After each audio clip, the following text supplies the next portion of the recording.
This first story happened to me 3 years ago, when I moved into my first apartment alone. It was a small one-bedroom unit on the 3rd floor of an older building. The place wasn't fancy, but it was affordable, and that was all I cared about at the time. The hallway always smelled faintly like dust and old carpet. The lights flickered sometimes, especially late at night. The first week was normal. Then I started hearing footsteps. At first, I thought it was just the upstairs neighbor. Old buildings carry sound in strange ways. But the thing was, I lived on the top floor. The footsteps always happened around 2 or 3 in the morning. Slow, steady pacing, back and forth, directly above my bedroom. The first night it happened, I just pulled the blanket over my head and tried to ignore it. The second night, I knocked on my ceiling with a broom handle. The footsteps stopped immediately. That should have made me feel better. Didn't, because about 10 seconds later, I heard 3 knocks back. Slow, heavy, directly above where I had knocked. I froze in bed. There was no attic. I had asked the landlord when I moved in. The roof was flat. No storage space above. The next morning, I tried to brush it off. Maybe pipes expanding. Maybe I imagined the knocking. But the third night, it got worse. The footsteps didn't just stay above my bedroom. I could hear them moving across the ceiling, following the layout of my apartment. From the bedroom, into the hallway, then stopping above the living room. It felt like someone was walking directly above me, mapping my space. I grabbed my phone and recorded the sound. You could clearly hear the pacing. Slow, measured steps. I sent the recording to my landlord the next morning. He replied almost immediately, "There's no one above you. That space is sealed." That word stuck with me. Sealed. Later that evening, I went up to the roof access door at the end of the hall. It required a key, but the door was slightly cracked open. I shouldn't have looked, but I did. The roof was empty, except for something near the far wall. A sleeping bag, and empty food wrappers. Someone had been staying up there, directly above me. I told the landlord, and he looked genuinely shocked. He called the police. They searched the roof but found no one. They told me it was probably a homeless person who had found a way in. The sleeping bag was removed. The roof door was locked. That night, I finally slept peacefully, until 3:14 a.m. I woke up to a soft dragging sound. Not above me, inside my apartment. It was coming from the living room. I held my breath and listened. A slow scrape, like fabric moving across the floor. Then a whisper. I couldn't make out the words.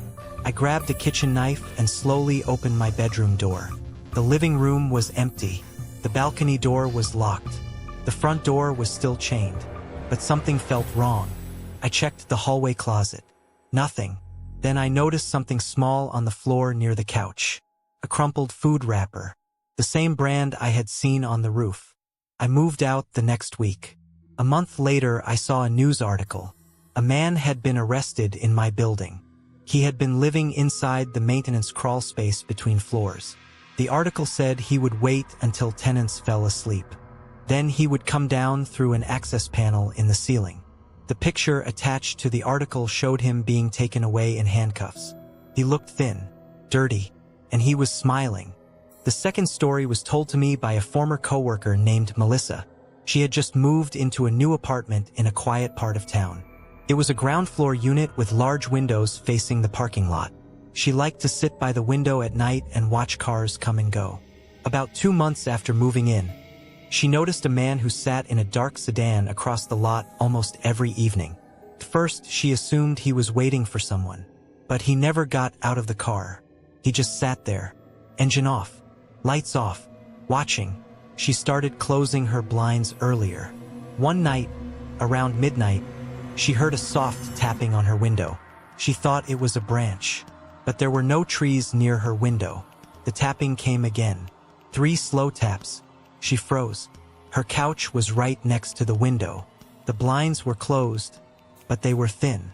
If someone was close enough, they might see her silhouette. She turned off all the lights and stayed still. The tapping stopped. The next morning, she found something on the ground outside her window. Footprints, leading right up to the glass. She reported it to the apartment manager, who promised to increase patrols. That night, the car wasn't in the lot. She felt relieved, until she went to take a shower. Halfway through, she heard something faint over the sound of running water. A metallic click, like a door handle. She shut off the shower. Silence. Then she heard it again. The front door handle, slowly turning, over and over. She called out, "Hello!" The handle stopped moving. She wrapped herself in a towel and grabbed her phone. Before she could call the police, she heard a whisper through the door. "I know you're in there." Her blood ran cold. She locked herself in the bathroom and called 911. When police arrived, the hallway was empty, but the officers found scratch marks around her door lock, like someone had tried to force it quietly. The next evening, she stayed at her sister's place. When she returned the following day, something felt off. Her apartment smelled different, like cologne. She checked every room. Nothing looked disturbed, until she opened her bedroom closet. Her clothes were slightly shifted, and in the back corner, there was a small folding chair. She didn't own one. It was facing outward, as if someone had been sitting there, watching her room. Police investigated again. They discovered that the attic crawl space above her unit had a loose panel. Someone had been entering from the roof. They never caught the man in the sedan, but Melissa never forgot what the officer told her before she moved out. "We found cigarette butts up there. Fresh ones." She had quit smoking 6 months before. The brand found in the attic was the exact same brand she used to smoke. The last story happened in an apartment building that was considered luxury. A friend of mine named Daniel moved in after getting a new job. The building had security cameras, keycard access, and a front desk concierge. Felt safe. For the first few weeks, everything was fine. Then Daniel started getting complaints. The concierge told him neighbors reported loud banging coming from his unit late at night. That didn't make sense. Daniel worked early mornings and was usually asleep by 11. One evening, he decided to stay up and listen. At around 1:30 a.m., he heard it. A loud bang came from inside his own apartment.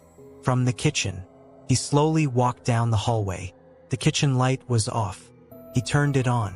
Nothing was out of place. Then, bang! This time it came from beneath him. The floor, like someone had slammed something against the ceiling below. The next morning, he went to apologize to the downstairs neighbor. An older woman answered the door.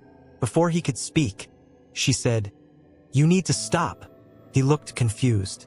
She continued, dragging furniture every night, hitting the floor. Daniel explained he hadn't done anything. Her expression changed, very slowly. Then who is? That question haunted him. He installed a small camera in his living room. The first 2 nights, nothing happened. On the third night, at exactly 2:07 a.m., the camera recorded something. The living room light turned on, by itself. Then the kitchen cabinet doors began to open, one by one. No sound of footsteps, no visible person, just the cabinets slowly swinging open. And then, a heavy slam. The entire camera shook. The footage cut out. When Daniel checked the camera the next morning, he found something else. A second clip, recorded at 2:09 a.m. It showed his bedroom door, slowly opening. He was visible in bed, asleep. Then the door stopped halfway, as if someone was standing behind it, watching him. The next frame was static. Daniel requested maintenance to inspect the wiring and electrical system. That's when they found it. A hidden access door behind his kitchen cabinets. It led to a narrow utility corridor that connected multiple units. It wasn't supposed to be accessible, but the lock was broken. Inside that corridor, they found blankets, empty water bottles, and something disturbing, a collection of printed photos. Photos of Daniel, sleeping, watching TV, standing in his kitchen, all taken from inside his apartment. The building management checked the security footage. No one had entered through the front doors during those nights. which meant whoever was inside already lived there. Daniel moved out immediately. Months later, he received a call from a detective. Another tenant in the building had been arrested. The man worked night shifts. He had access to maintenance keys, and he had been living inside the utility corridor for weeks. But what still keeps Daniel awake sometimes is one detail. The detective told him they found over 50 photos, but only 20 were recovered. The rest were missing. No one knows where those photos are now, or who might have them. Which story scared you the most? Comment below and subscribe for more.